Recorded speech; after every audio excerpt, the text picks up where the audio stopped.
The broadcast is now starting. All attendees are in listen-only mode. Good evening, everyone. Welcome to our March 9th study session. We have a quick matter of a special board meeting with one item on it beforehand. But before we get too far along, can we all rise for the Pledge of Allegiance? Mr. Knackstead, could you lead us in the pledge, please? Sure. Everybody up? Ready? I pledge allegiance Allegiance to the flag of the United States of America and to the republic for which it stands, one nation, under God, indivisible, with liberty and justice for all. Thank you, Mr. Knackstead. Very well done. All right. Taking roll, we have all board members are present tonight. We have 5 in the room, and Mr. Knackstead is joining us by video, and Mr. Neely is joining us by telephone. So welcome, everybody. Like I said, we have one action item. That's a resolution regarding emergency repairs at McNair High School, the gymnasium floor. And Mr. Khan, I see your name on that. So, thank you, President Freitas, members of the board, Dr. Washer. Due to rain damage on McNair's gymnasium's parquet floor, staff finds a need to get it repaired quickly. The cost will likely be substantial, which would normally require the district staff follow Ed Code bid and government code bid procedures. This resolution allows for emergency repairs without going through the formal bid process. The cost of the project will be paid a combination out of what is in effect the board's deductible with its property and liability insurance, and then of course whatever the insurance will pick up after that. We don't have a price as yet. We have estimates from our staff at somewhere north of $100,000. Be happy to answer any questions. Actually, you answered my question if there was insurance that was available, and there is, so I do appreciate that. So we'll just be liable for a deductible? If that, yes, sir. Very good. And obviously, we hope to have kids in our gymnasium very soon, so we'd like to get this done as quickly as possible. So other comments from the board, Mr. Heberly? Thank you. Couple of questions. This does include the repair to the skylight and roofing and so forth? No, sir. Staff has already repaired the skylight. Very good. Second question is timeline for repairs? I don't have that yet, but it could go quickly. But a substantial amount of square feet do need to be repaired. Thank you, Mr. Heberly. Mr. Nava? All the questions have been answered, sir. Very good. Other comments from the board? Mr. Knackstead and Mr. Neely, no questions? No, I just don't see this as being an option. Something has to be done, and good thing we have a little bit of extra cash, I guess. So. All right, I'll open it now for public comment. Any comments from the public? No public comments. Thank you, Ms. Armstrong. I forgot to welcome you to our meeting. Thank you for being here as always, and thank you. Mr. Chairman. I'd also like to thank our technician extraordinaire, Andrew, for being here tonight. Great job as always. What is the wishes of the board? Mr. Motion Chairman, to approve. move to I'll approve second. resolution I'll second that. 2021-21. I guess I'll second it. All right. I appreciate all the enthusiasm. What I heard was Mr. Nava motioned and Mr. Neely second the action item. And do we have an open mic maybe? So the action item, resolution 2021-21, emergency repairs for McNair High School. We'll go ahead and we'll take the vote now. Mr. Knackstead? Aye. Mr. Heberly? Aye. Mr. Neely? Aye. Mr. Nava? Aye. Clerk of the board, Mr. Porter, Aye. Vice President McFarland, Aye. and I vote aye. Resolution 2021-21 carries 7-0. All right, that's all the business we have. So our special meeting will now be adjourned.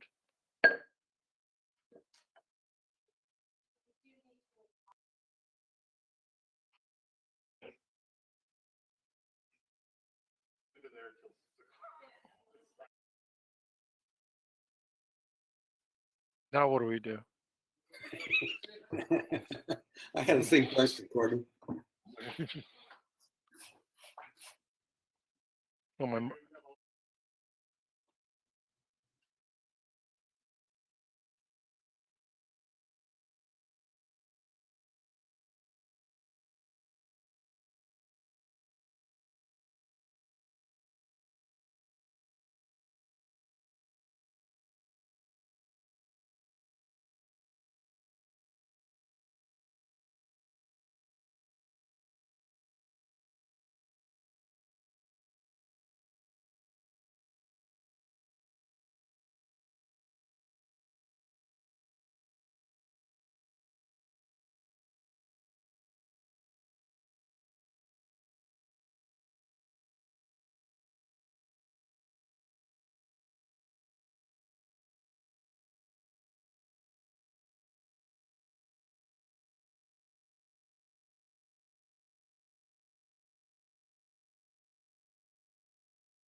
Thank you. Gary, George, are you there? I'm here. All right. And our recording is going, Andrew? Okay. Welcome everybody again. This is our study session for our March 9th study session with regard to the local control and accountability plan. I'm going to call this meeting to order, and we'll begin with the Pledge of Allegiance. Mr. Knaxted, would you lead us in the Pledge of Allegiance, please? All righty. Everybody stand up, please. Ready? I pledge allegiance Allegiance to the flag of the of the United States of America America and to the republic for which for it which it stands, one one nation, nation, under under God, God, indivisible, indivisible, with liberty liberty and and justice justice for all. for all. Very good. Thank you, Mr. Knaxted. Seems like you've had some experience doing that. Some of it very recently. Yes. Appreciate that.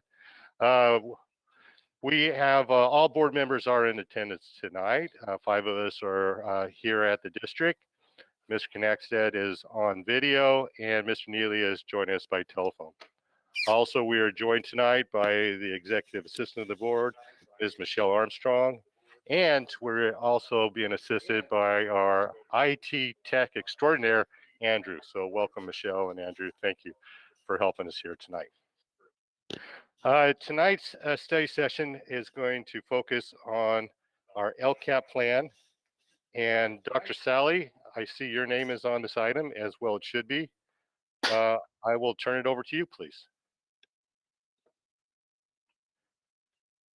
Thank you, President Freitas, Dr. Washer, members of the board.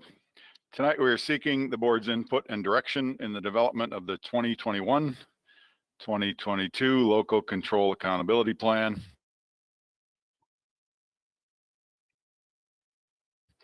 It was just over a year ago, the board provided direction on the LCAP that never was, as the state waived the LCAP and canceled the state dashboard last year due to the pandemic.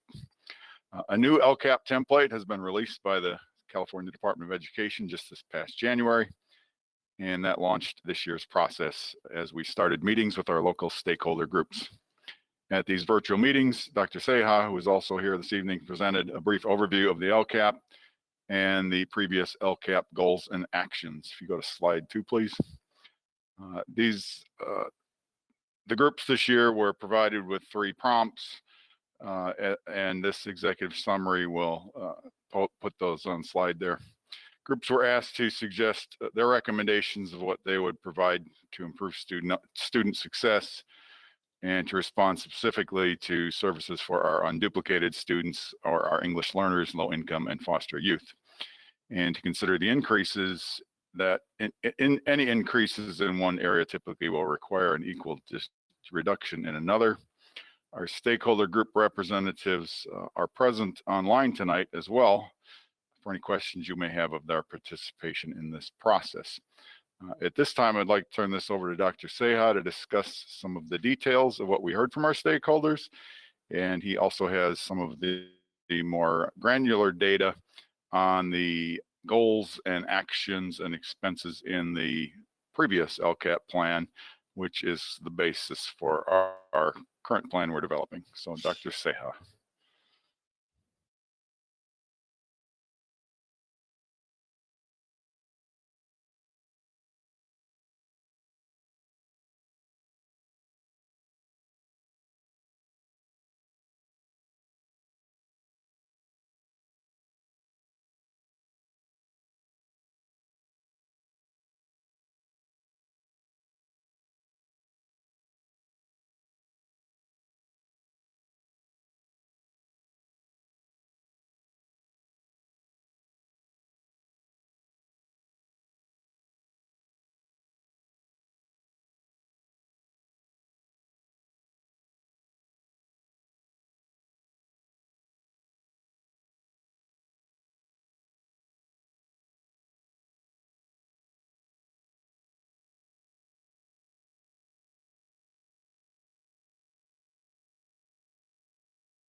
President Freitas, if anybody's talking, I sure can't hear it.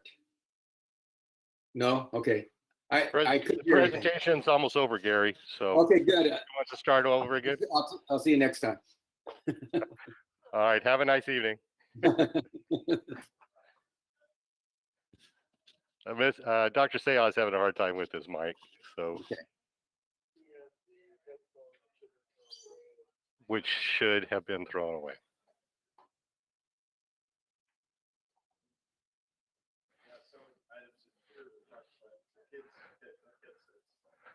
Burned in a fire pit and then thrown into the river.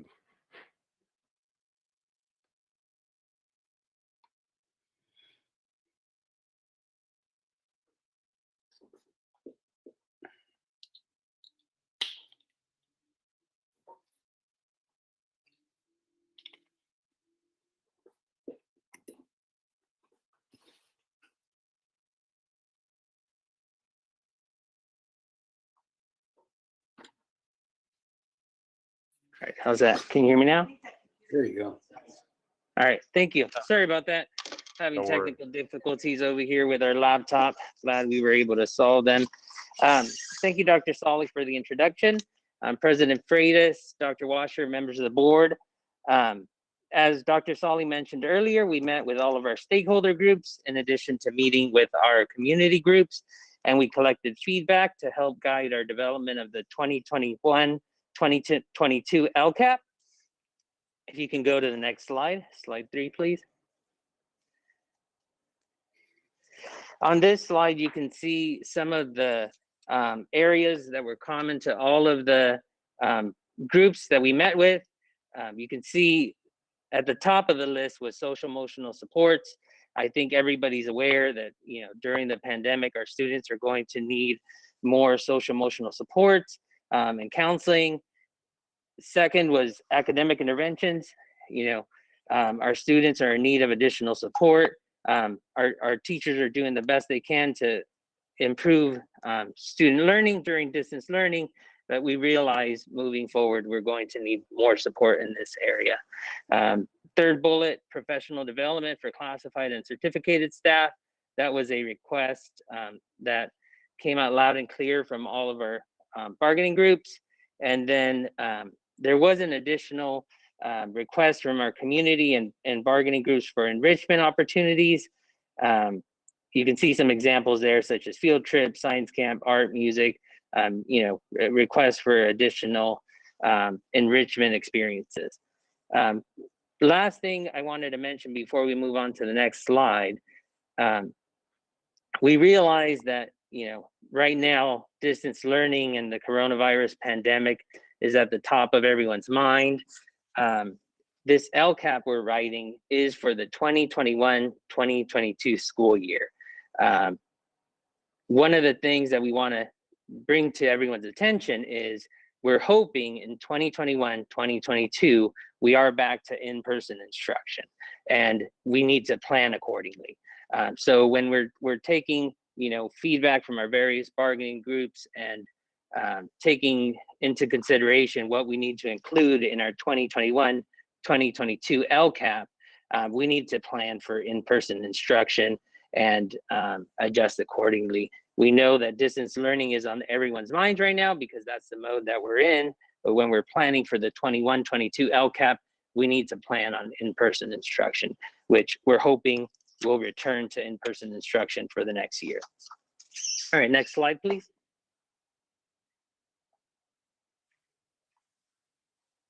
One of the ways that we collected feedback was through our thought exchange. This feedback was collected during the first 2 weeks in February.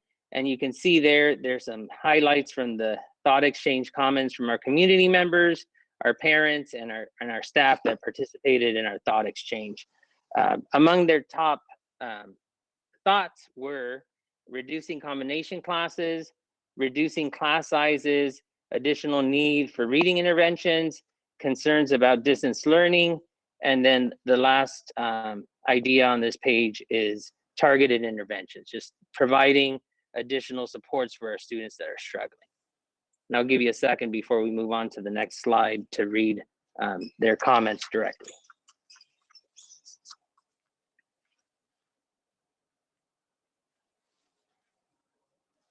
All right, go ahead and go to the next slide, Andrew.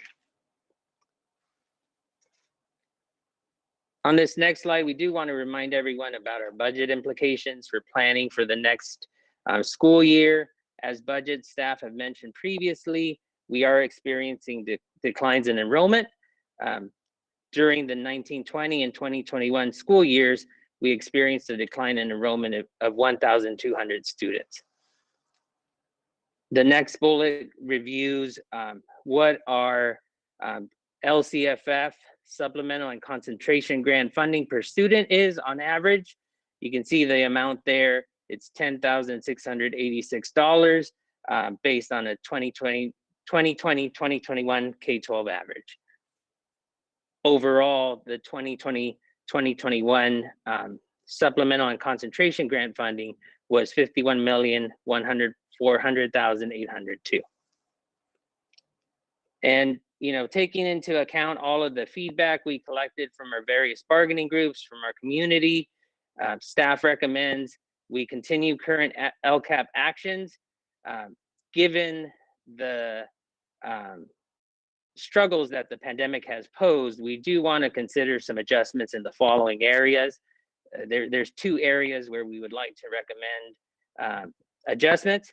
Due to learning loss, there will be an increased need for interventions and supports. And the last area is providing additional supports for social emotional learning. All right.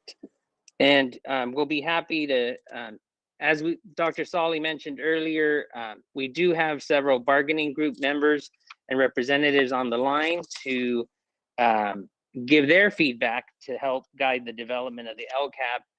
At this point, we're happy to take any questions or comments regarding the executive summary, or if you have questions on the subsequent slides, we'd be happy to take them at this point. And President Freitas, I'd like just to briefly reiterate the recommendations are to honor what was done a year ago, and the LCAP that didn't actually materialize did have valid and well thought out actions and goals. So we are asking to recommending continue that. That's the first bullet on that slide you're looking at the bottom. And then the additional supports at the last, learning loss and then social emotional learning. The remainder of the presentation, there's several slides here. They do provide you the actual meeting notes and survey results. There's quite a few pages left. So we are going to finish with slide 5 here. And the other piece that was discussed at all the meetings again was it was often mentioned that we should be doing something about, and it was often related to distance learning. And as Dr. Seha mentioned, we are focusing our thinking that we'll be in person again next year. So those comments, while well received, weren't necessarily appropriate for planning for the 2021-2022 year. So that's our summary, and we turn it back to you, President Freitas.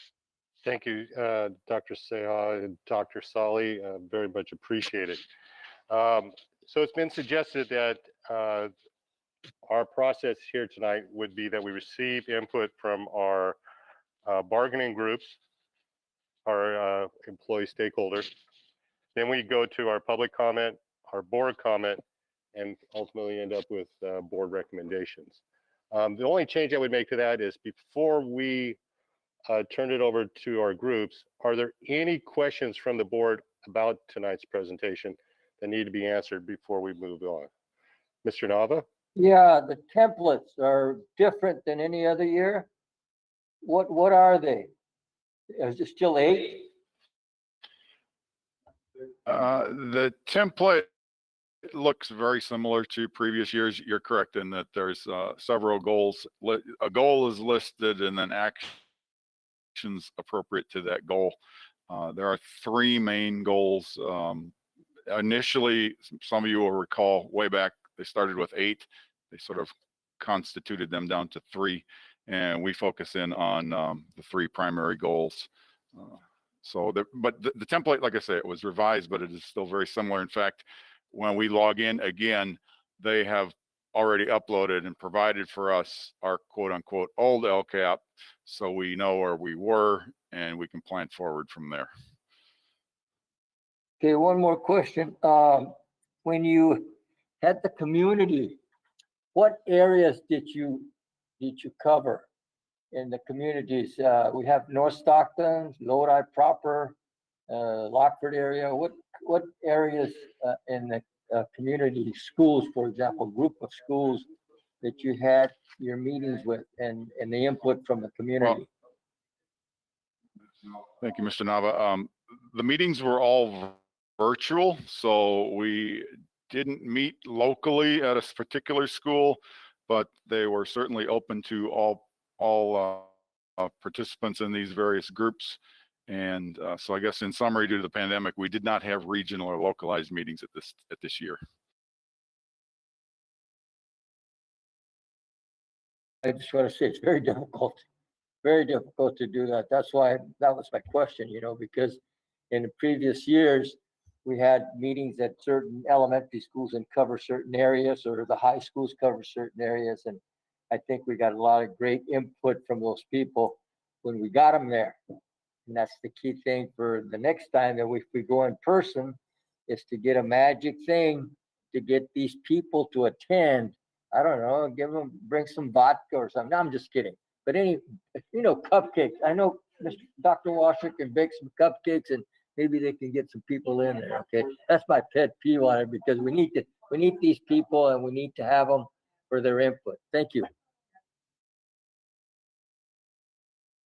And Andrew, if you can scroll to slide 6, it goes over a little more detail regarding our outreach efforts.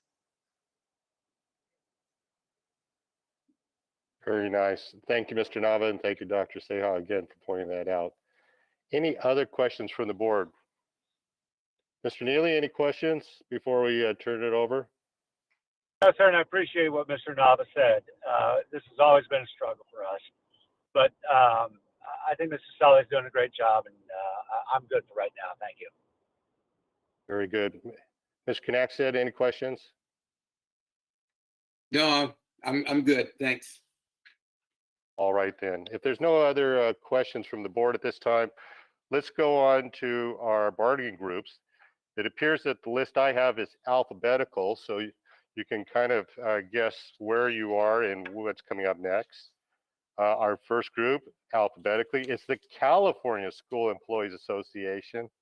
And we have, I believe, Belinda Yeats, who's going to be representing them tonight. Belinda, are you there?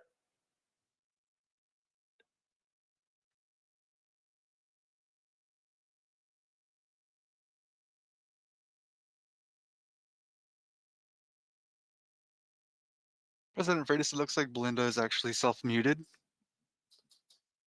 Did you get that, Belinda? We think you're self-muted, so.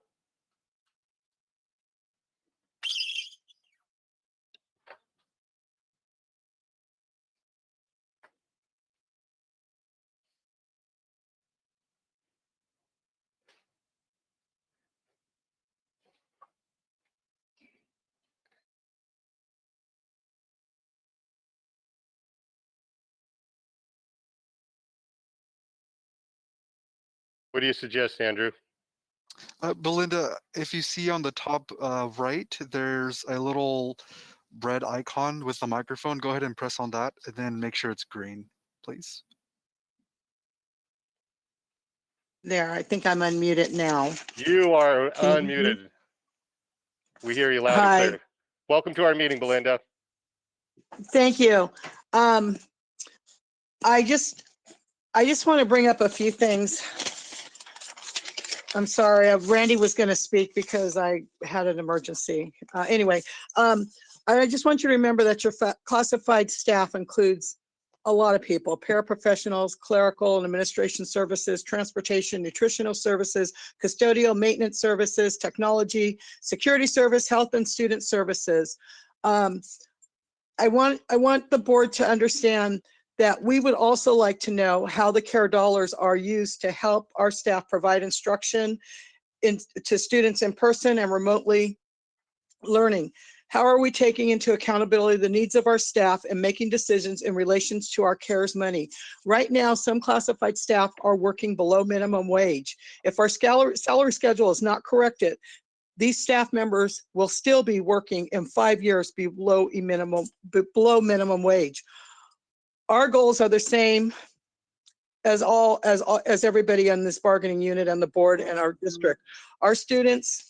To get our students to be college and career ready and to continue to achieve the goals that we need to keep, and to continue to achieve this goal, we need to keep up with current training in all of the fields of current training in all of our fields. And again, our salary is below minimum wage, and some of our members in 5 years will still be below minimum wage. We need to adjust our salary schedule. And that's about it. Thank you for listening. Very good. Thank you, Belinda, for those very nice comments. And moving on, our next group is our confidential employee group. And tonight's representative is Mary Diaz. Mary, are you there?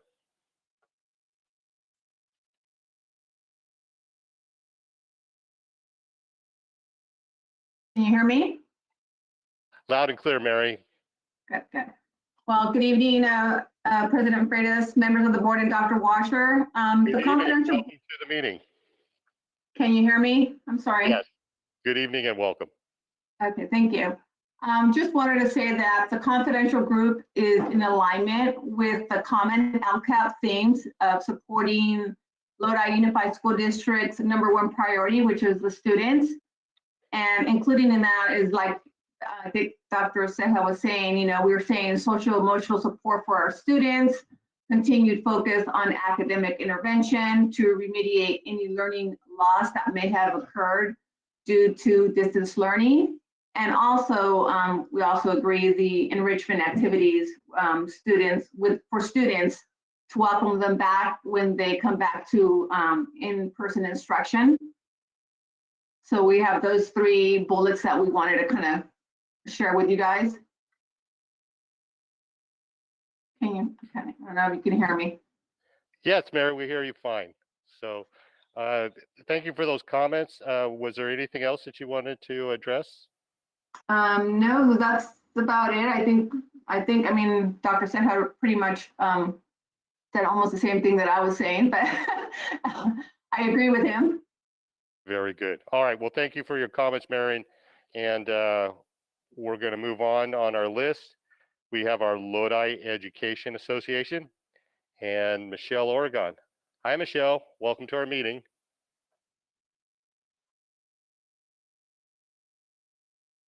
Okay, can you hear me? Loud and clear. Sorry, I had a computer that crashed, so we're trying this on the telephone tonight, so hopefully it works out. It actually sounds really good, Michelle, so I wouldn't worry about it. Awesome.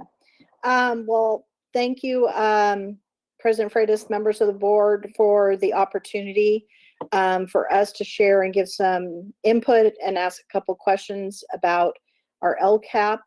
We do appreciate the opportunity to speak tonight. We also appreciate the opportunity for stakeholder meetings. And while we understand, once again, beyond our district's control, the template changed, we do believe that stakeholder meetings was very challenging. I think Mr. Nava addressed this to try to get members to attend.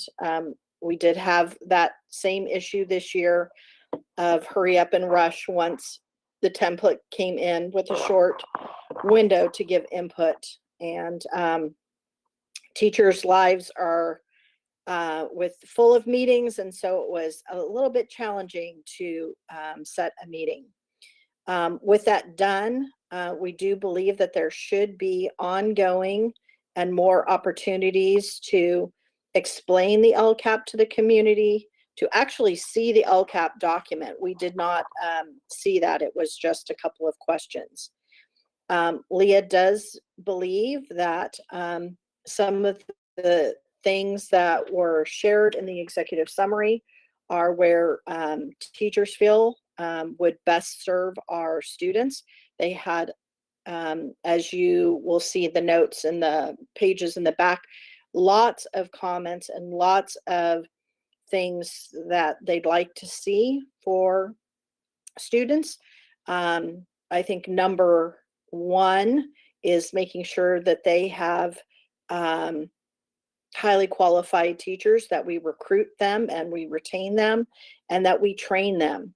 And some of those trainings, it was very clear in our comments that reading intervention was among one of the top things that they'd like to see, especially early literacy in the K2 range. Many people talked about reading recovery and different reading interventions that we have done for small group intervention at the primary grades before. There is also the importance of coming off of distance learning, the recognition that SEL will be very important as we return. And as we've talked about at previous board meetings, we look forward to some of those new programs being implemented. We did have a question on the declining enrollment, and if it's okay through President Freitas, if this would go to Dr. Seha or Robert Soley, with the declining enrollment, what was, because we didn't see the template with the dollar amounts, what was the dollar amount that decreased in the LCAP? Dr. Sali or Dr. Seha, you want to take that? The decrease due to enrollment, I think Mr. Khan may have the more accurate information, but it was to the tune of roughly 1,200 students times our student ADA. So I would pause, and if you want specificity, I would rather than guess, ask Mr. Khan if he could add that. 12,720,000 or thereabouts. So I think, Michelle, your answer is on slide 5 of 28, where Dr. Seha and Dr. Sali list the LCFF and supplemental concentration funding per student, $10,600 times 1,200. Okay, so there was, I know we were held harmless with other budgeting. It was unclear as to whether or not they deducted that amount in this. So I take it they did on our LCAP. I don't believe so. In the board's second interim, there are no deductions for declining enrollment in 21, 22, as we are still held harmless in that year. The deduction does, or reduction actually does occur in the 22, 23 school year in the board's multi-year projection. Okay, so if I understand you correctly, the LCAP monies are also not declining for the 21,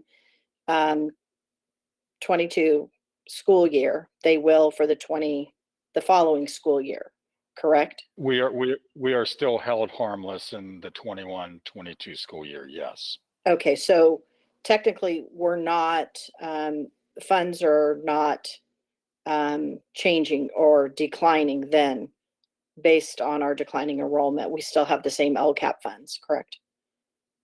Pretty much, yes. Okay. And as my members and the multiple pages that you'll see of comments, reading intervention and SEL was among the top things that teachers would like to see us spend LCAP dollars on.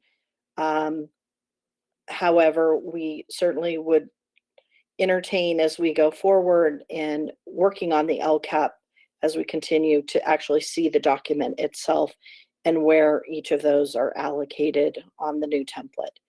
And with that, I want to thank the board for the opportunity to speak tonight to these, and both the guidance from Dr. Solly and Dr. Seha in our meeting with our group. So thank you. Very nice. Thank you, Michelle.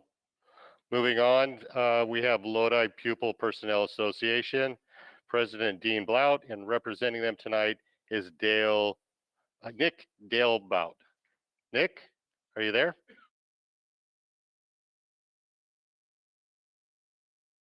I just got a message that Nick is going to represent LPPA tonight.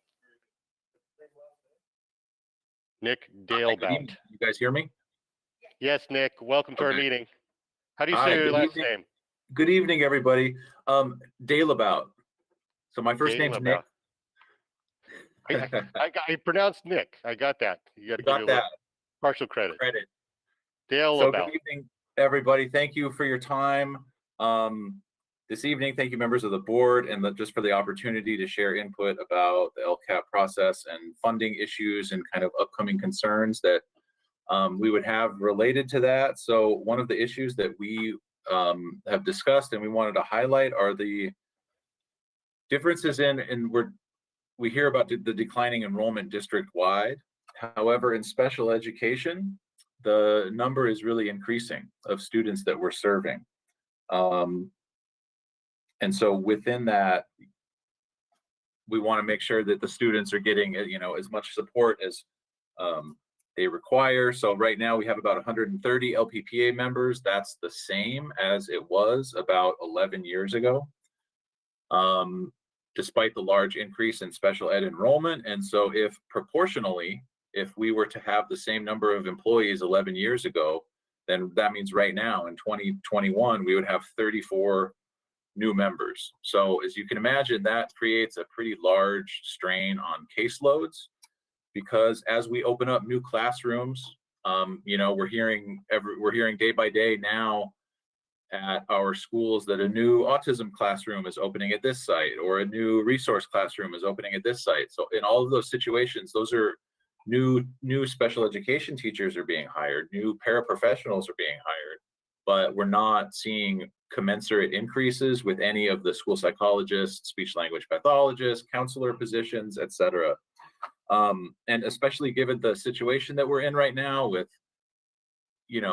which is wonderful news, returning to in-person instruction, thinking about all of that social emotional learning that everyone's talking about, dealing with learning loss and the academic interventions and things of this nature, we feel like our members are really involved in all of those processes. So, just again, we wanted to advocate for all of the services that we can provide the district, that we can and are providing, and to allocate, as we go forward, to allocate more resources to keep up with the growing community that we are serving.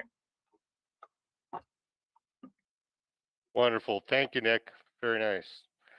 Thank you. Moving on with our list, we have Lodi Unified School District Administrators Association and their president, Eric Sandstrom. Eric, are you there?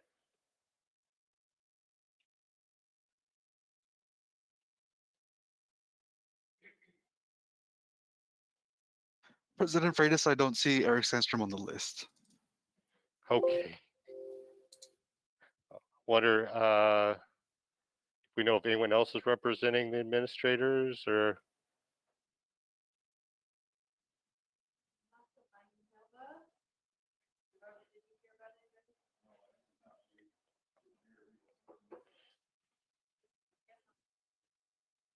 Well, I'm sure if Eric was here that he would say that Dr. Seha and Dr. Sally did a great job, and he would strongly endorse everything that they're proposing here tonight. So And last but obviously not least, we have the Lodi Unified Supervisors Group and Eric Wise.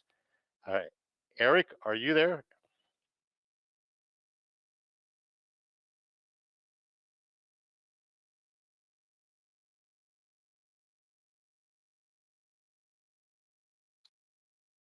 It looks like Eric Wise is actually self-muted.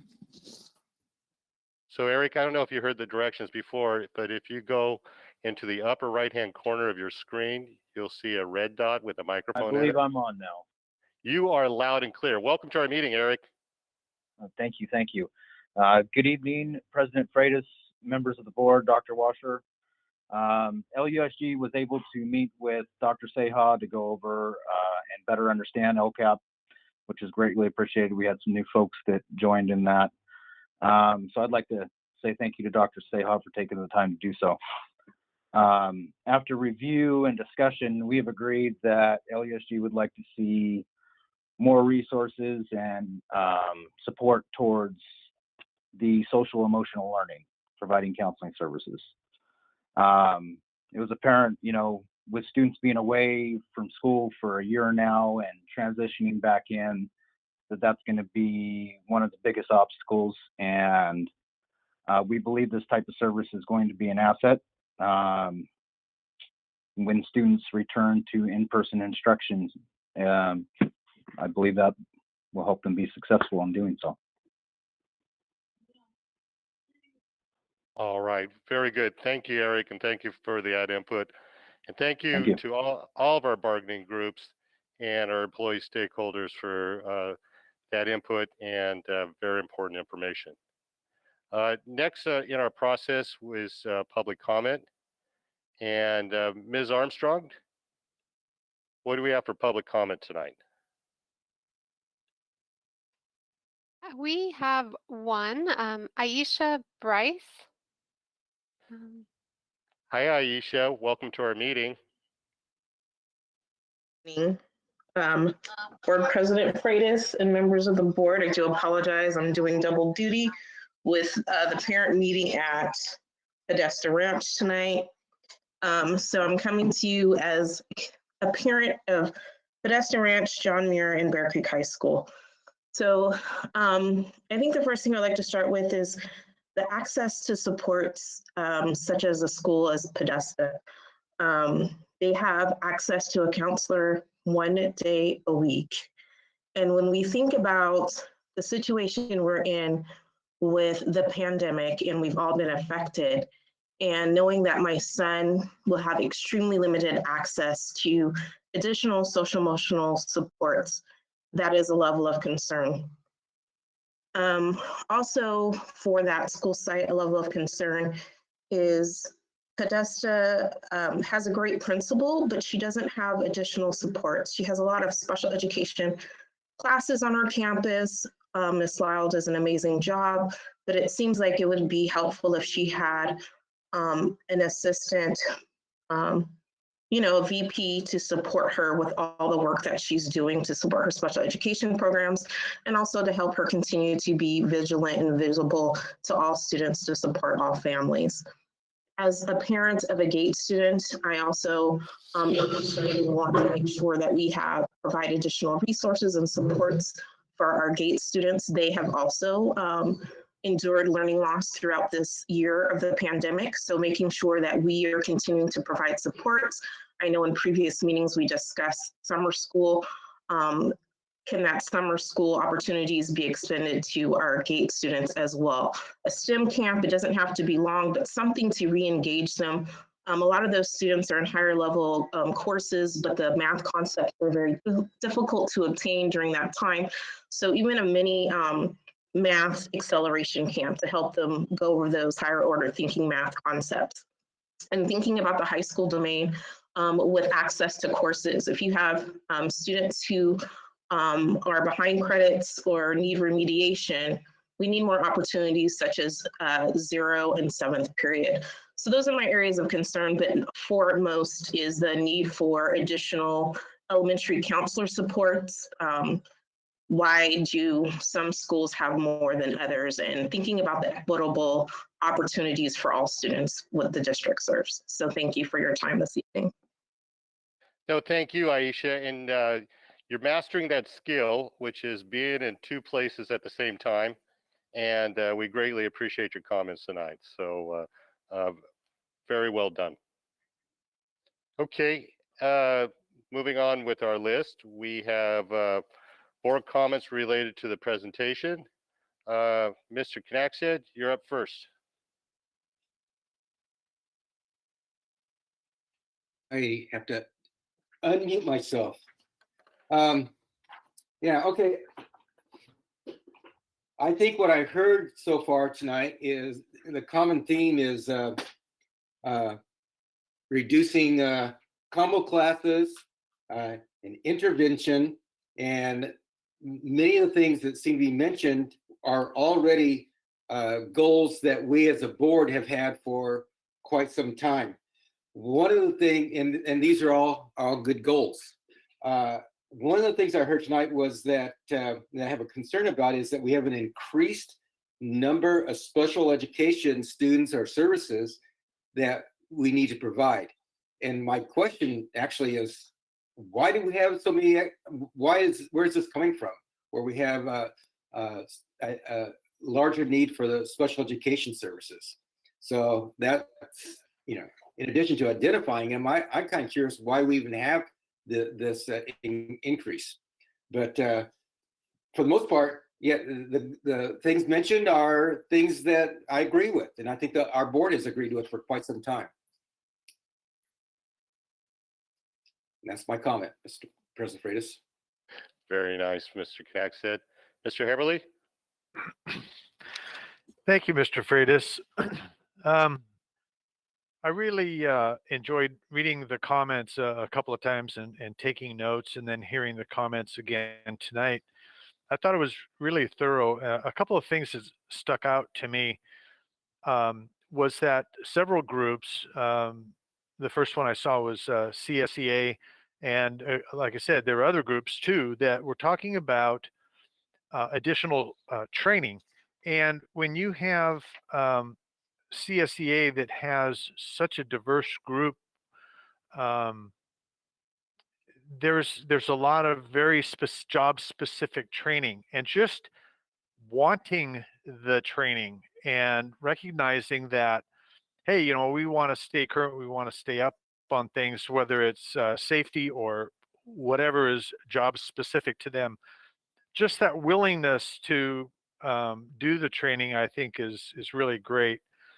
And then reading through the LPPA comments and additions to the LCAP, you know, we're talking about social emotional stuff for the most part there, with counselors, paras, psychologists, SLPs, nurses. You know, those, when you add people in those positions, those are the types of things that go directly to the students. And I think we all know that this has been a very difficult year for everybody, especially children and families. It's really been a grind, and our employees have been trying to grind through the year and stay upbeat and try to keep things moving and keep things going. And so there's a lot of needs that need to be met. And one of the problems with distance learning is that everybody's recognized that kind of that first line of defense for kids, let's say in the classroom or with counselors and so forth, is that things don't get identified quite as early or at all for help that kids need. So that's kind of an overall thing that I see, is not only the training to be better equipped to handle things, but also, and the willingness to do that, but also recognizing that, yeah, there's a lot of needs out there with the kids, and when they come back, I think that pressure valve will hopefully release a little bit, even though it's just unfortunately a hybrid. At least getting them back will give them a little ray of sunshine and hope. And then that'll allow us as a district to service those that need it. And I think that that's kind of what I got out of reading all the stakeholder comments, is that the things that people wanted were things that go to the site where the children are. And I really appreciate that. And I guess this question is for you, Dr. Sully. So basically, other than those additions that you were hoping that we would look at, the money is relatively the same, and the goals and the actions are all pretty much the same from 2021 to 21-22. Is that correct? Yes, Mr. Everly, the it is essentially a sort of a flat field. There hasn't been a huge decrease or a huge decline in the funds, although we mentioned the declining enrollment isn't a factor. But the prior LCAP did discuss intervention. Clearly, this past year will ramp that up a bit. So the need, I guess, maybe just stronger, and that there's more emphasis to say, yeah, that was a good decision to funnel funds in that direction. However, based upon your direction tonight, we could potentially funnel more there. But the comments that we always made to the committees also is if you increase here, something else needs to decrease. Yeah. Yes. Yeah. Thank you very much. So I definitely agree with that. So really, the comments I have are kind of in general in nature as to what I have, the impressions that I got from what the input is. And like I said, those things are very close to students, and that's a good idea. So I guess once everybody has their comments and we start figuring this out, we could try to see what we could add to, and hopefully not too much subtract from. So I will hold at this point. Thank you so much. Thank you, Mr. Everly. Mr. Neely, any comments? Thank you. Thank you, Mr. Bryce. First of all, I want to begin by thanking everybody and for all the work that's gone into this LCAP. It's a huge endeavor that we started several years ago, and it seems like it gets better and better every year, and I greatly appreciate that. A lot's been said. I'm not going to repeat those things. I want to throw out something that we've talked about in the past. We've said we need this, and we just haven't finished it up yet. And that's our elementary vice principals. We're looking at, we're still using several schools that only have part-time vice principals at them. And the issue is that we decide which schools have vice principals based on student population. Well, that is a way of doing it, and it's been with us for many years. But the issue is really what schools need them the most. And I say our Title I schools need them the most. A full-time vice principal at a Title I school is almost a must. And the issue is that the vice principal becomes a fixture at those Title I schools. Title I schools have more issues with discipline, which the vice principal usually handles. And I think if we could do something about that, that would be fantastic. And that's the only comments that I have. Thank you, Mr. Freitas. Thank you, Mr. Neely. Mr. Nava? Thank you, President Freitas. One comment, I know George discussed the vice principals. I'm a pet peeve for counselors. I think the counselors are such an important person in those schools, especially in elementary schools where you you know, those kids need the guidance from somebody that cares for them and nurtures them and that type of thing. So I'm in for elementary counselors more than the VP. I think we, like I said, I think I mentioned on one of the templates there that we had 1 to 225. I think counselor for one counselor for 225 students, and that's important. I don't have too much else to say except thank you for the inclusion. This is the first time at a study session that you've included these bargaining persons to talk. And it's such a pleasure to hear them because those are the people that are stakeholders on the whole business. And if they come out and they have I read all the 17 pages they had on there. You didn't show them on this, but I read it all, and I wish I would have had for each bargaining unit their template there so we could read it too also. But it's okay. I read it all, and I know what they want, and I know what's needed. And it's such an important thing. I want to congratulate Dr. Sally and Raphael. Thank you. Dr. Seha, my gosh, he's done such a marvelous job as a bringing up from the elementary principalship and all these things. And he's got such an experience that you guys complement each other, Dr. Sally, because you're from secondary schools. I know in Stockton Unified. So that's all I got to say. Thank you, Mr. Freitas. Thank you, Mr. Nava. And I think both our comments as to elementary vice presidents and counselors are very well taken. Moving on, Mr. Porter.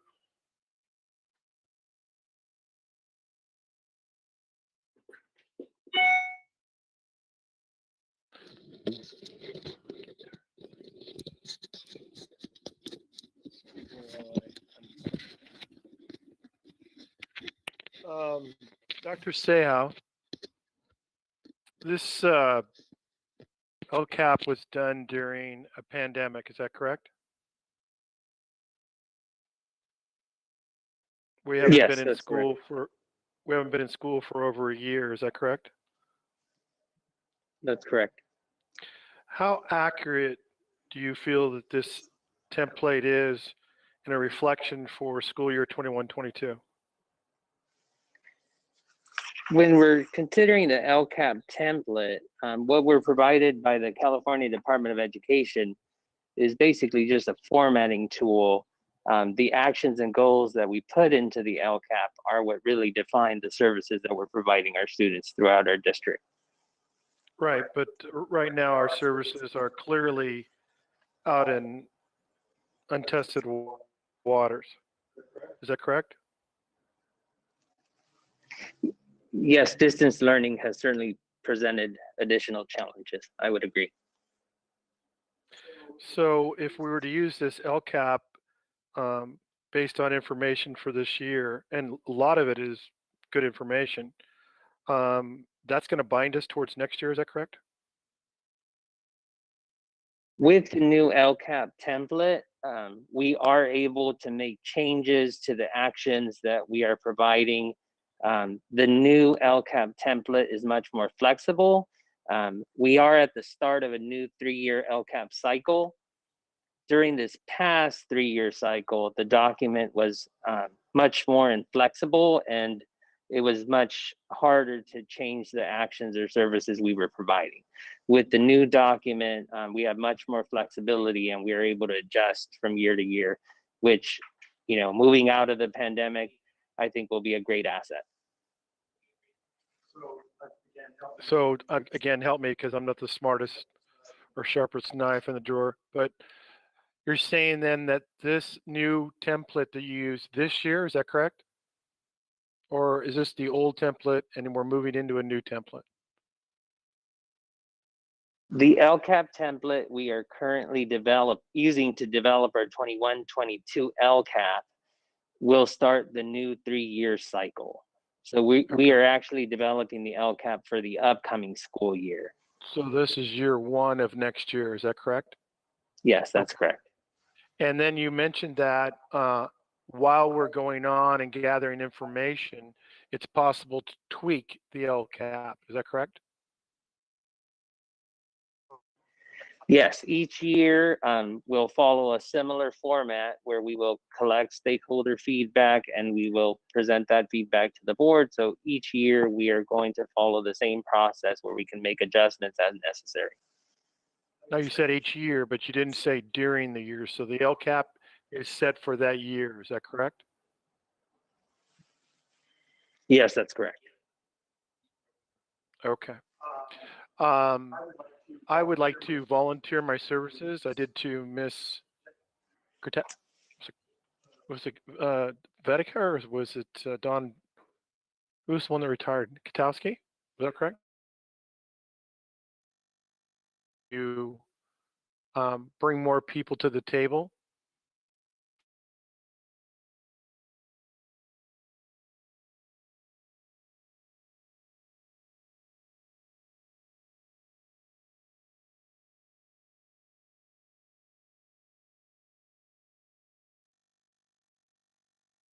It's very difficult to come up with this document given where we are, but yet you were able to do that. I'm sure there's holes in it and things you could pick at it, and I go on, but I do want to congratulate you.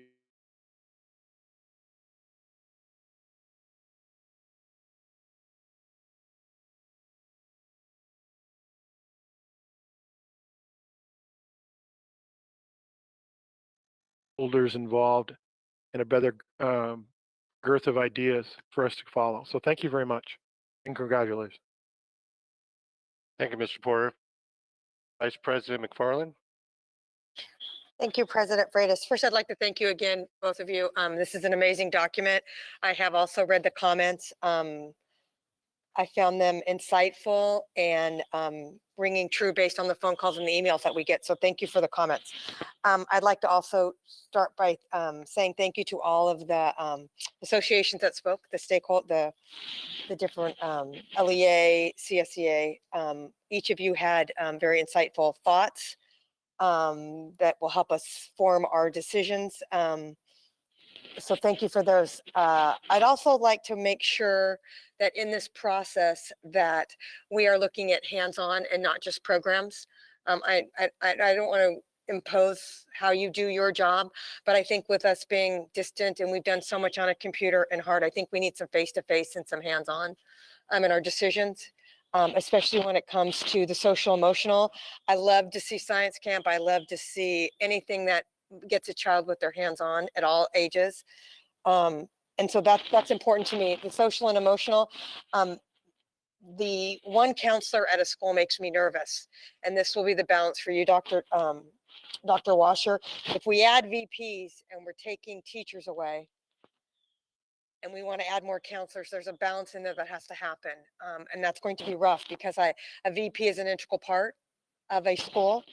And so are teachers and so are counselors.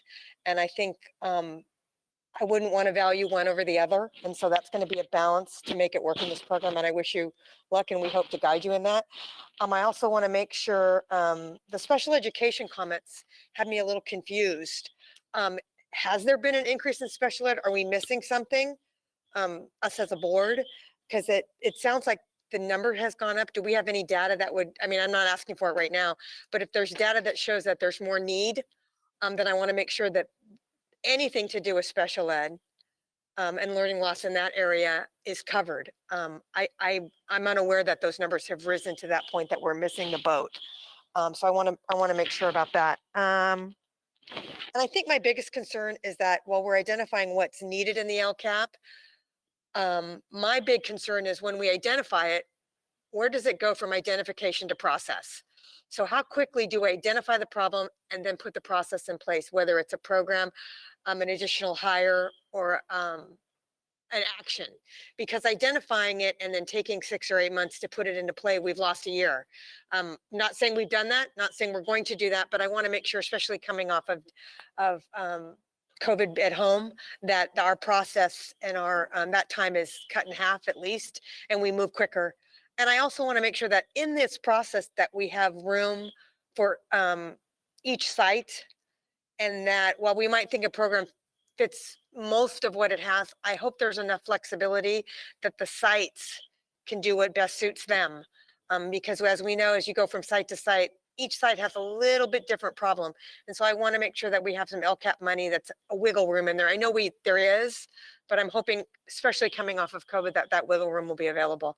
But thank you. It's a fantastic document. I appreciate it. Thank you, Vice President McFarland. I too would join in everyone's comments and thank you for the great job that you've done. It's pretty hard in a COVID situation trying to anticipate what to do next year, and hopefully will not be a COVID situation. But you did a very good job in identifying the goals that we are going to need educational intervention, and we're also going to need emotional intervention, and dovetailing with the board's goals of having students read at 3rd grade and having math skills. So we greatly appreciate that. I appreciate all the comments from all of our stakeholders, our employee bargaining groups, and their insightfulness, and the comments from the board. I definitely agree and second all of them, including Mr. Porter's offer to volunteer and assist in getting additional participation. Free labor. So very good. So thank you for that. We're now to the part of the study session where we come down to recommendations of the board. So what are the wishes of the board? Mr. Everly? Well, in the comments and the presentation and how this was set up, I think have been very sequential and well thought out. And it does, like you said, lead us to the point of, okay, now where do we go from here? And in years past, we've kind of had two basic choices. One is keep everything the way it is from this year to next year. The other option is that there were some options that were given to the board, and we kind of did like a little negotiating and give and take about, all right, let's give, we're going to purchase X number of counselors. We're going to purchase X number of custodial staff that were reduced during the last recession. And so we could say, okay, we'll take 2 of those, we'll take 2 of those, that kind of thing. So I guess that's my first question, Dr. Washer. Is that something that you, well, either hold the way it is or a list of options that we can choose? And if we do add something, of course, then we have to do the opposite and find out what we could reduce. Tell me how you see the next step. Thank you, Mr. Heberly, members of the board, Mr. Freitas. Yes, you are correct. In years past, that was the process. If you recall, there was, for lack of better terms, a phase-in approach to the LCFF. We are now fully funded. So there isn't any more of the money presented to you. Like in the past, we have X number of dollars that you have some choices with. At this point, as you said, if there's going to be some additions, we need to look at how we're going to find that within the LCAP that is already has the goals and services with the money already allocated. So we'd have to make some adjustments. So, for example, one thing that came up tonight was extra support staff at school sites, whether it's counselors, vice principals, whatever it may be. If the board were to say that you are interested in increasing that at the school site, then we would need to know from you what are some things in the LCAP that you're not as concerned about at this point that we could look at to decrease. So there is going to have to be some of that give and take.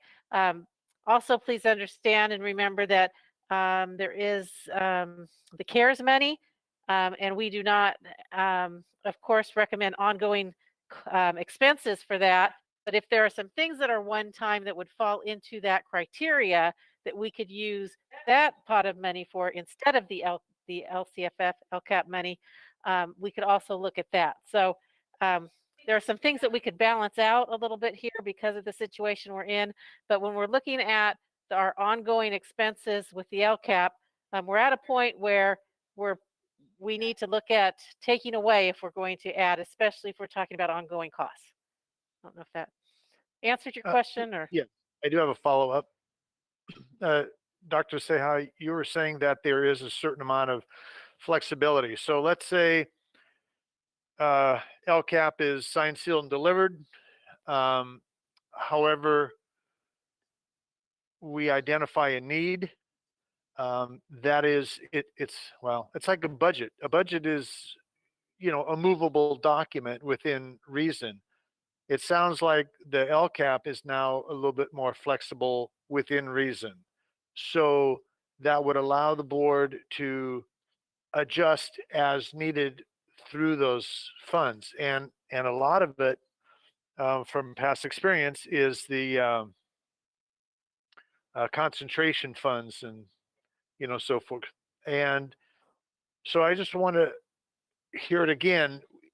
If this is signed, sealed, and delivered, and there is flexibility built in, we can still kind of move within what we need so that we can be a little agile about this, of course, with budgetary concerns.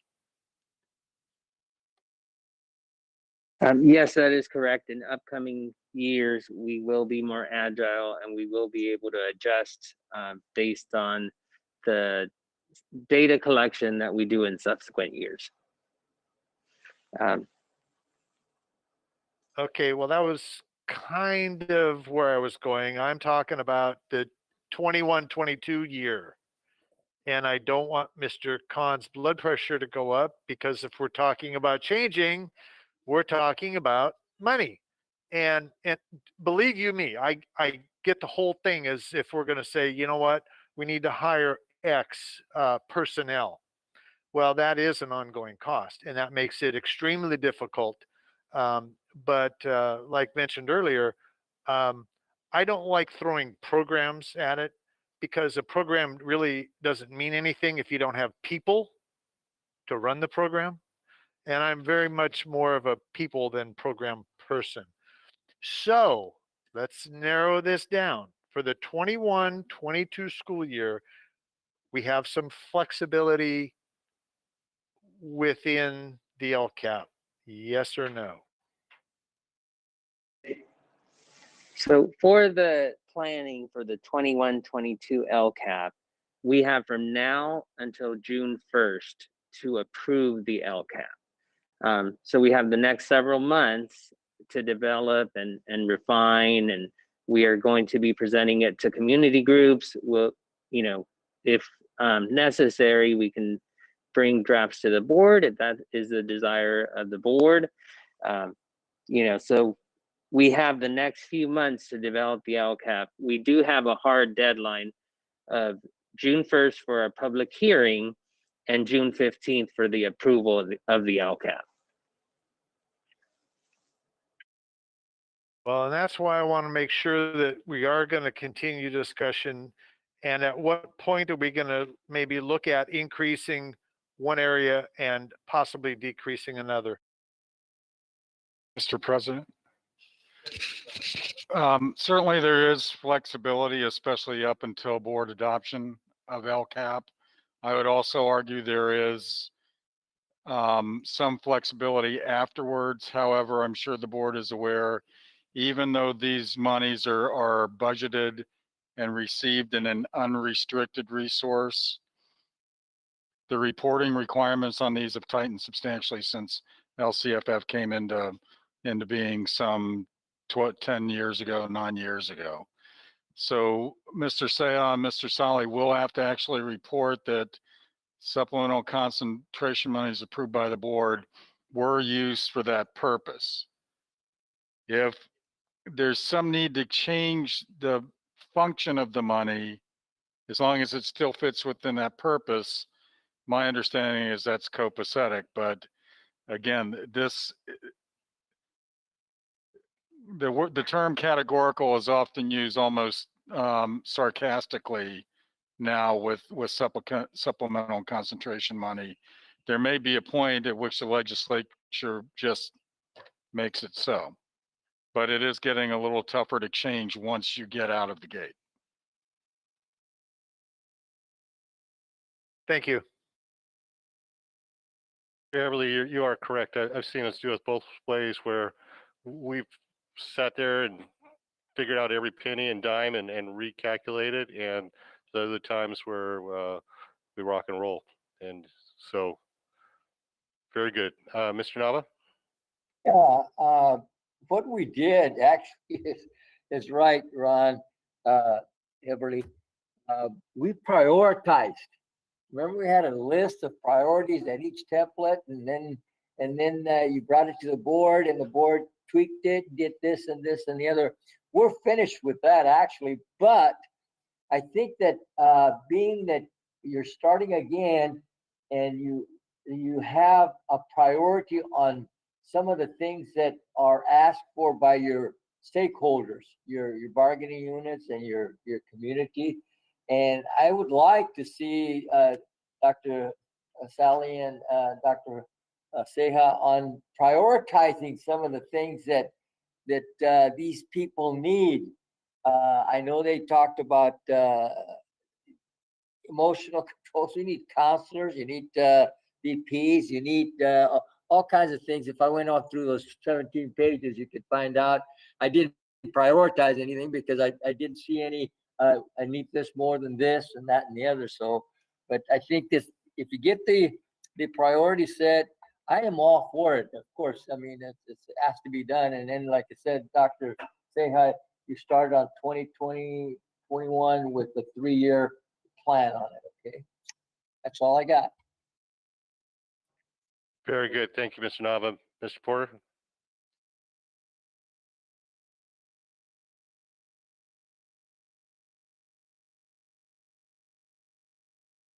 I'd like to follow up a little bit with Mr. Heberly, because Mr. Seha, not more than 15 minutes ago, I asked you if there's flexibility. And now you're saying we have flexibility to June 1st in priorities, as Mr. Nava said. Whereas before you told me it was in stone. And I'm new as a board member.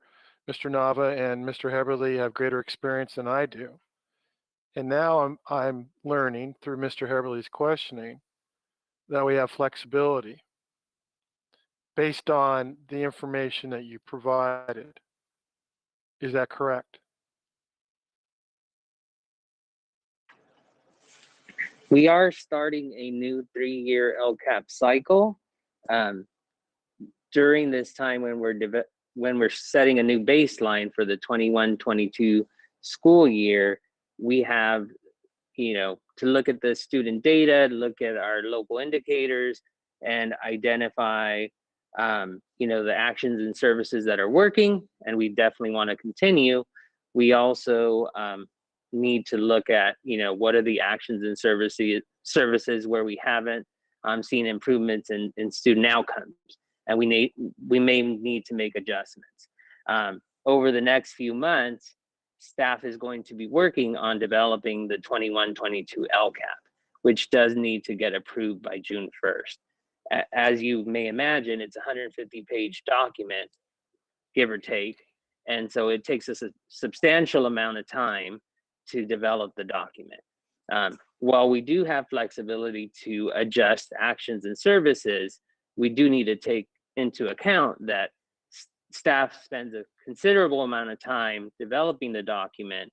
And, if we were to switch recommendations midstream, it would be hard to, adjust the entire document. So we just need to keep that in mind. Well, I feel like I'm getting the Texas two-step boogie woogie. I love to use that term, but I heard from Ms. McFarland in regards to science camp, hands-on, wonderful ideas. I heard from Mr. Nava about prioritizing. I heard from Mr. Heberly about how we can vote on this and set up categories and so forth.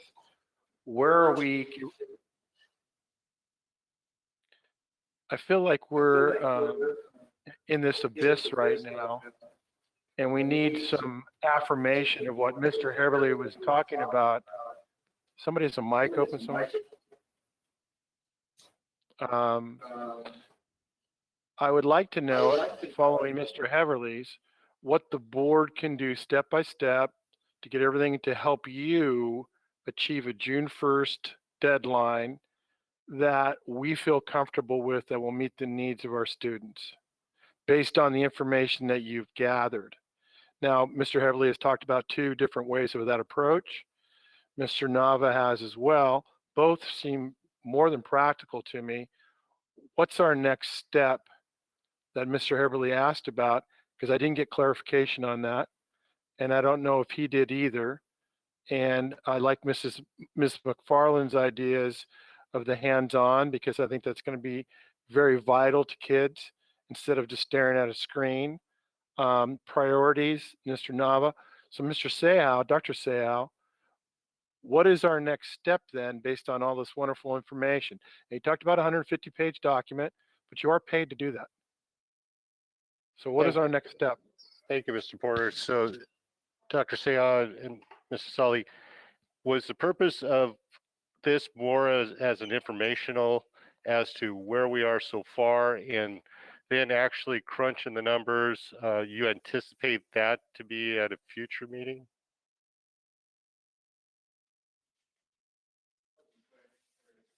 Freitas, and Dr. Washer, members of the board. So the purpose of the meeting is to provide you an update on what our community groups feel is important, and anything they want to add to, take away from the LCAP. The reason we didn't provide, as one of the members or group members asked us to see the LCAP for 2021, 2022 is essentially empty right now. When you log in, you see empty boxes. You see the old LCAP goals and actions listed there. And that is the starting point, to your point, Mr. Porter. So we need to look at that and determine if those will continue. We bring them forward, we move them across. If we increase or decrease, then obviously that gets factored in there as well. I guess I'd like to back up a little bit more too on the question about flexibility. We're at a point now that there's a new 3-year cycle that the state has been using with these LCAPs, and they were less flexible previously, and that in your second year, it was supposed to pretty well hold tight to that second year, even though you wrote it technically a year and a half or more ago. There's going to be more flexibility within the years. The flexibility that we have right now is that our LCAP is pretty much, like I mentioned, an empty slate right now, other than we have our starting point, which was the 1920 LCAP. And one of the reasons we recommended to continue those actions, they were valid and worthwhile, and a lot of effort went into those. A lot of those, the brakes got put on because of COVID. So the flexibility between now and June is very wide. I'll take a couple examples. You could say, let's throw science camp on there for all. We don't have that currently. We could do that, and then the next step would be, as we've discussed, something else comes off the plate. Once the LCAP is agreed to and approved in the June month based upon the timelines, we are then, for the most part, beholden to that for the school year, with some parameters or some exceptions in that. And one of the reasons we try not to name specifically vendors or particular consultants or things like that is that we don't want to get locked into those. So for example, if we have under goal 1 and action 4, something related to a reading intervention, we may or have plans for, somebody mentioned reading recovery. We may have plans for reading recovery in our notes section, but not in the plan. It won't say reading recovery, it'll say reading intervention support. If for some reason we choose not to pursue the reading recovery path, but we replace it with something that meets that action, that's the flexibility we have. So I hope that clarifies somewhat. And there was another question, I think, Mr. Freitas, did I answer your question or? So the reason we don't have the balance sheet today is because it hasn't been done. Is that a fair statement? I mean, you have last year's balance sheet to an extent. Right. We have a baseline or a 1920 plan that, like I say, kind of hit the skids and didn't move forward because that's the last approved one. Last year's, which, as I've expressed, was started to be formulated. We had a study session, my understanding, but it was never brought forward because the state said no need. What we did bring forward was the LCP, which also had the acronyms LCAP, but they took away the A to not confuse people. It was the Learning Continuity Plan, which you may remember. That was in place of the LCAP. And that spoke to not necessarily the same bucket of funding we're talking about here, because there were some CARES fundings and GEAR and ESSER that we wanted to address in that LCP. Which is why in the executive summary earlier, I cautioned that the money we're speaking about here is really the supplemental concentration funds. There are other funds out there that come into play, but those are not ongoing funds. As Dr. Washer mentioned, those are one-time funds. The LCAP plan is intended to have a 3-year roadmap ahead of it. So we try to maintain just those learning continuity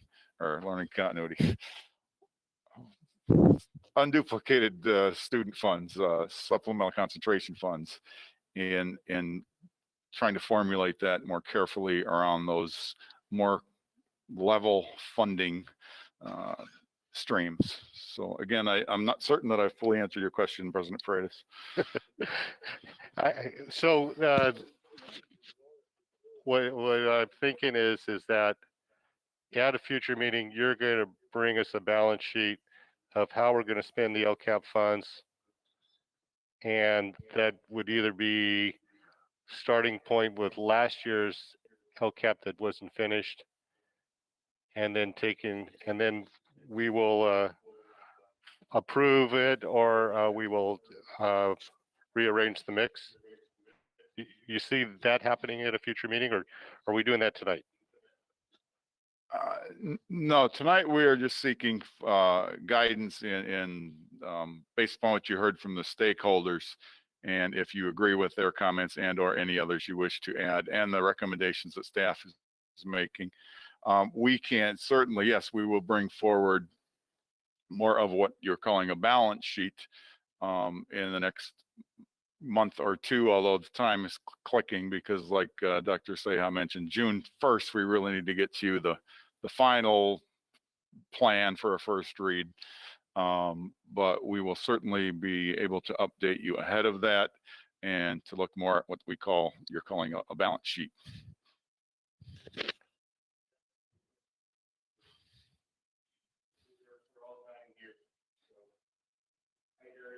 Hi, Gary.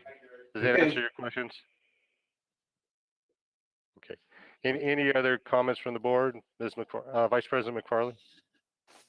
Thank you, President Freitas. So I guess my concern, or not concern, question is, what we're going to need the first 6 months of the year is probably going to look a whole lot different the second 6 months of the year. In theory, they're all going to be the same types of needs, but the way we deliver those services might look different because we're coming off of COVID and a pandemic. So I guess my concern is, how do you implement that in the first 6 months when we go full steam or even hybrid back, as opposed to once we're up and running to identify, and that with the flexibility that's built in, can we be flexible midstream? And if so, how? And I also like, each stakeholder had something specific that they wanted. And I would like to see each of what each group wants. It might not be the exact way I see it for them or they see it for them, but I would like to see each of those things at least. Everybody should get something that benefits the people that they come and the students that they come in contact with. I don't think one was more valuable than the other. It's just how they're implemented. But that first 6 months to me, I can see where the social emotional counselors would be phenomenal. It's an ongoing expense. And maybe as the students acclimate back, and even our staff and our all of our employees, that might cut back a little bit. You know, with 1,200 students gone, is another vice principal when we shuffle the. So again, those are, I don't want to tell you what to do. I just wanted to come back in a nice little package to us. Does that make sense? So we can pick and choose. But I think it's, to me, it's almost a twofold plan, if that's possible. Is that, am I off base on that? Well, as I mentioned, there's some flexibility within the year, probably not to the detail you're describing there, but I would agree with you. The first half of the year will probably look a little different than the second half of the year, but for example, social emotional supports, I think will last throughout the year. It'll look differently in the spring, but I don't think they're going to diminish necessarily. I think we will probably just be looking at different services under social emotional, whether it's a counselor or a program to support students with instruction. So I guess my opinion, I don't think over the course of the year that they'll change dramatically as far as the action, provide social emotional support. The change might be in the delivery of that to the students, whether it's from whole group to small group or vice versa. I could see it changing. I don't know that that particular example will go away quickly. And obviously with interventions for academics, that was on the 1920 plan and it's still here. That is unfortunately going to take a little longer to tackle. The social emotional, certainly we need to address that in a prompt manner, so that students are comfortable and not distracted to their learning. But I guess my take is I think that the flexibility that I mentioned earlier within an action will be there. I'm not so sure that there'll be a lot of give and take necessary, but again, we haven't been down this road before either, so we'll take it as we can. I would agree that we're in unprecedented times, so we're going to look at things differently than we probably ever have. I just want to make sure if we do make decisions to go in a direction that we have the data to back it. For instance, the special ed comment kind of blew me out of the water. So if we end up having to do more, I want clear, concrete information that exists, and we're not assuming that the need exists based on what we've been through. So I think for me, it's going to be data driven. And that we're making the best choices for all students, not just an isolated population. Thank you. Very nice. So are there any other comments or recommendations needed from the board at this time? It appears that we will. Mr. Freitas, can you hear me? I hear you loud and clear. Okay, I'm sorry. I have been fighting technical problems for quite some time now, and I'm back with limited computer access. So, well, you did quite well with them because we hear you loud and clear. Thank you, sir. All right. I want to comment just a quick second on what Mr. Heberly was talking about earlier, and he was talking about the list of things. Unfortunately, I was not able to hear the response from Dr. Washer, but Mr. Heberly had said, you know, we used to get a list of, okay, you can have this or this, that kind of thing. And I agree with that. I'd like to know how that applies with our elementary vice principals. That's the only thing that I want to put on this.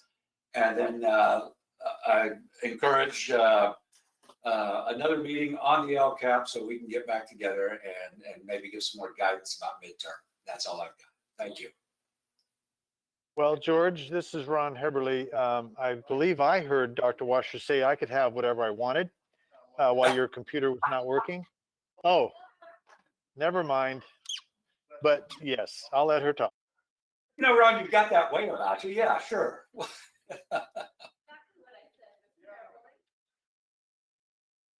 Yes, very good. So I think you heard quite well, Mr. Neely, in spite of what Mr. Heberly said. I think we will be seeing a balance or budget sheet that's going to have the items itemized, and the staff will be presenting options to us at a future meeting for us to ultimately make the final decisions. Do I have that right? Okay, everyone's thumbs up and nodding heads in there. So is there anything else we need to accomplish tonight?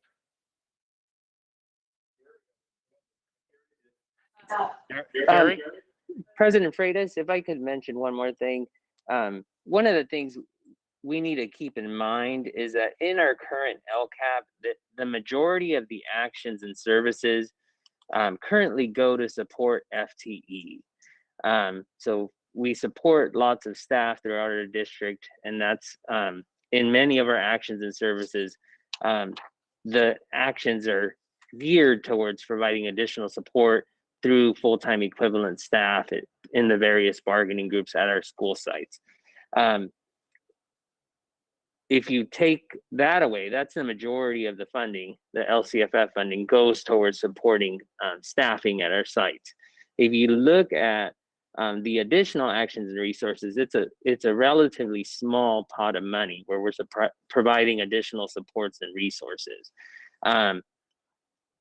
If we could have some priorities in that area, I know we mentioned social emotional learning, additional interventions and supports. If we agree with those priorities, if we could, get board direction on whether or not we want to proceed with those two priorities. If there's different priorities that the board wishes us to move up the priority list, we're certainly open to hearing board preference. I believe at this point in the development of the LCAP, we need overall priorities on where to allocate our supplemental and concentration grant funding. All right, thank you, Dr. Sayoff. Board? Well, let me put in a few words, I guess. Thank you, Gary. It seemed to me the purpose of tonight's meeting was to see a whole lot of information, and they wanted the board to recommend what we thought was important enough to bring back to us. And so with that, if that's correct, the two things that I heard that I thought were in addition to things we already have talked about, the lack of, eliminating combo classes and all the other things. The new things that I think that I heard was the training that CSEA would like, and to that end, CSEA needs to submit what kind of training they want, and then how they would like to accomplish that training. I think that's a perfectly legitimate thing for us to address, but it's got to be more than, so they need to help us out with exactly what they want. And like Susan said, I'm pretty concerned about the special education services that need to be increased, because I feel like we spend a lot of effort and time and money on that already, but obviously we probably need to do more. And so the same thing, I think we need to have basically a list of what needs to be addressed and give us a plan to work on. So don't just say we need more special education services. When they come back with all the list that we'll look at again, I'd like to have a little bit more specific plan than, let's spend some more money on special ed. And again, I'm not sure why those needs are increasing so dramatically as it was presented. So, okay, well, does that make sense to you guys? Okay, so very good. Yeah, it just seems to me like they're gathering facts and information from the board. When they have a more concise list, then I assume that we will give them our preferences. Thank you. So can we have maybe the page with the executive summary back up with staff recommendations?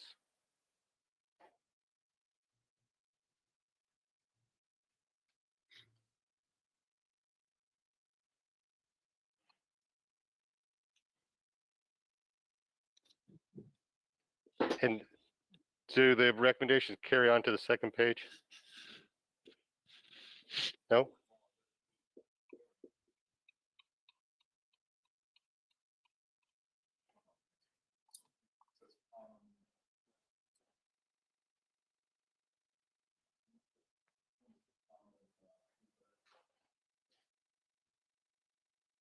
So these would be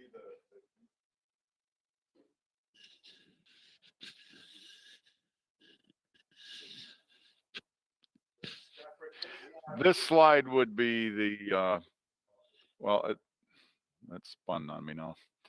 Oh, that's the common feedback is the one I'm looking for. Yeah, go back. Common, it said common at the top. This is the, I would say the recommendations of the stakeholder groups that we heard from. And then if you go back to slide 5, I believe you'll see alignment between that and what staff is recommending on slide 5. No, back up. There we go.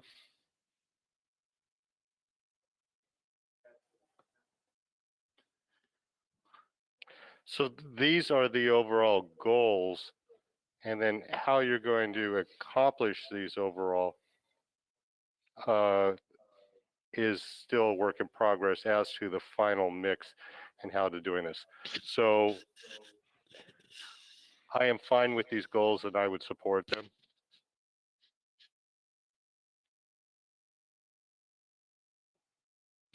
Chairman, I move we adjourn.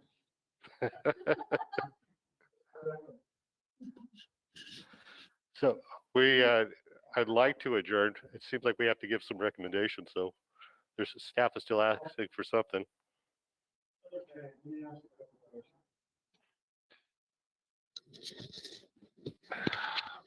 First of all, there's no itemization of cost. So I can't make a decision based on, because there's no cost. Second of all, a lot of these things are already in place. I would like to see a survey done of the teachers, especially K through 7, K through 6. And we should clean out what is being redundant in terms of their programs. We're already supporting them a lot, find out what they need, what they really like. Maybe we can expand on that and find out what doesn't work.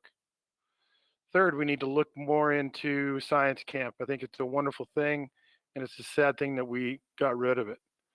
I feel that this presentation is good, but for me to, I don't even know what I'm supposed to vote on. It's very vague in terms of priorities. And plus, there's no cost associated with them.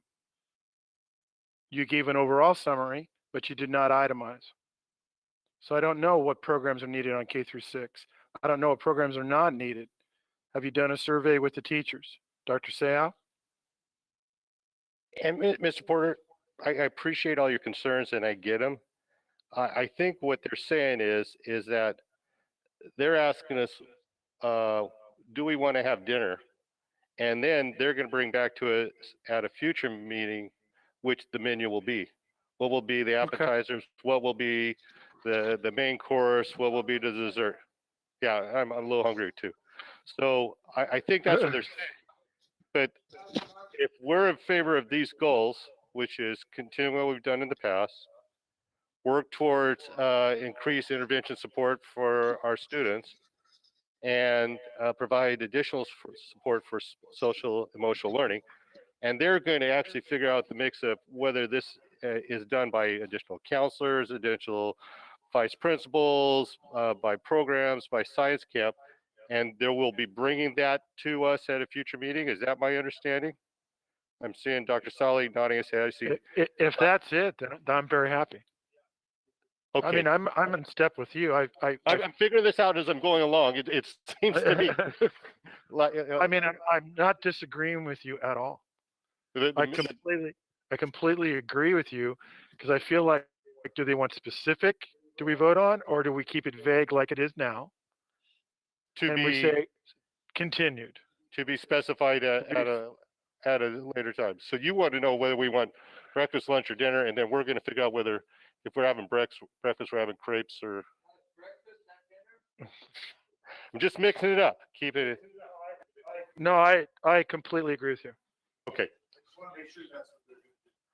I have a quick question. Yes, Vice President. real quick, I think that if a child is not whole, the intervention is a fabulous idea. But to me, we have to get our kids emotionally whole in order for them to receive the intervention. And so that would be my preference. I hear what you're saying. Thank you for your report. You're asking for a place to start. Mrs. McFarland is asking to start with the emotional support to get them up and running so that we can come in really strong with the intervention. We know the academic intervention is a must. There's no question about it. Our teachers can only do so much in distant learning. We know that has to be a component, but I think until they're emotionally whole, it's going to be rough to drive the academic portion home. So I like what we've done in the past. I like these interventions, whether they're educational or social emotional, and I am fine with staff's recommendations to this point. And I look forward to seeing the budget or the balance sheet or the actual menu of how you propose to accomplish these. And I think that's 2. Do I have 3? 3. I have 4. Ms. Valva? I have 5. Gary? All right. So, yeah. And we have 7-0 Yes. to follow staff recommendations at this point. Anything else? Well, thank you very much for your presentation and your information tonight. This is very exciting and very important work. We look forward to see how your solutions to these very important issues and what you got going forward. Anything else from the board? And we are adjourned. Have a nice evening, everyone. See ya.